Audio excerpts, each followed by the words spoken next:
From the National Newsroom of the Canadian Press, I'm Rob Westgate. Prime Minister Mark Carney, U.S. President Donald Trump, and Mexican President Claudia Sheinbaum, North America's three amigos, are meeting in Washington today for the 2026 World Cup draw. It will be the first time all three leaders have met in person, and it's happening ahead of next year's mandatory review of the Canada-US-Mexico Agreement on Trade. Trump told reporters yesterday he could let the deal expire or work out a new one with Canada and Mexico.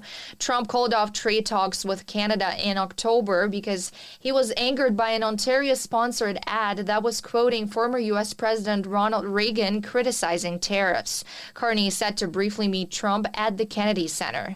Diana Musina, The Canadian Press. Critics are casting doubts over just how solid Saab's pitch to deliver 10,000 jobs to Canada is in reality. Interest in partnering with the Swedish manufacturer was rekindled after Prime Minister Mark Carney opted to launch a review of the F-35 procurement back in March. Previously, Saab was vying for that same contract, offering Gripen fighter jets and a promise to stand up research and development aerospace centers in the Montreal area.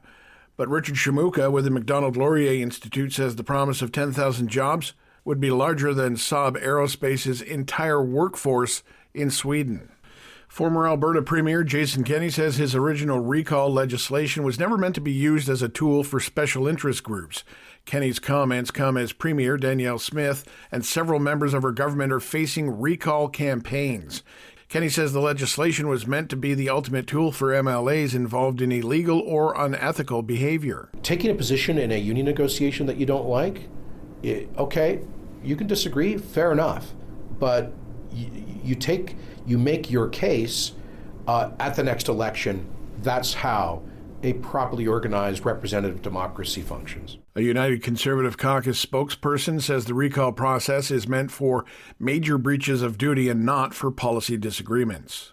The Saskatchewan legislature, meantime, is set to wrap up its fall sitting today. Premier Scott Moe's government is expected to table a bill that aims to help people battling drug addictions.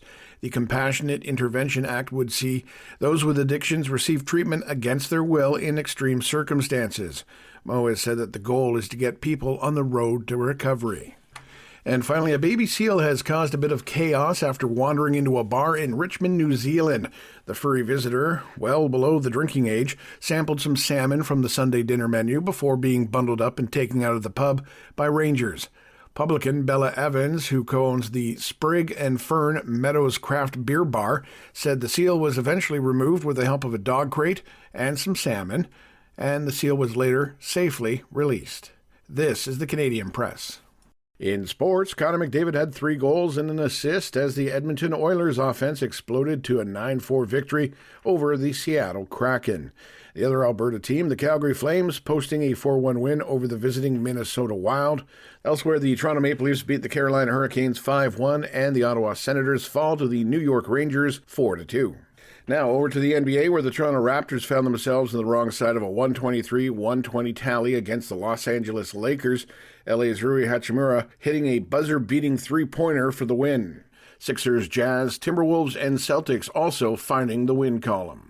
And finally, a couple of big moves highlighting a busy day in the CFL offseason. The Saskatchewan Roughriders signing pending free agent Trevor Harris to a 1-year extension.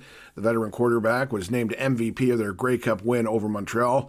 And John Hufnagel is heading to Toronto as an advisor after a successful 17-year run in Calgary as a coach and general manager. From the Canadian Press, I'm Rob Westgate. Thanks for listening. Don't forget to follow and subscribe. For more of today's top stories, visit thecanadianpressnews.ca.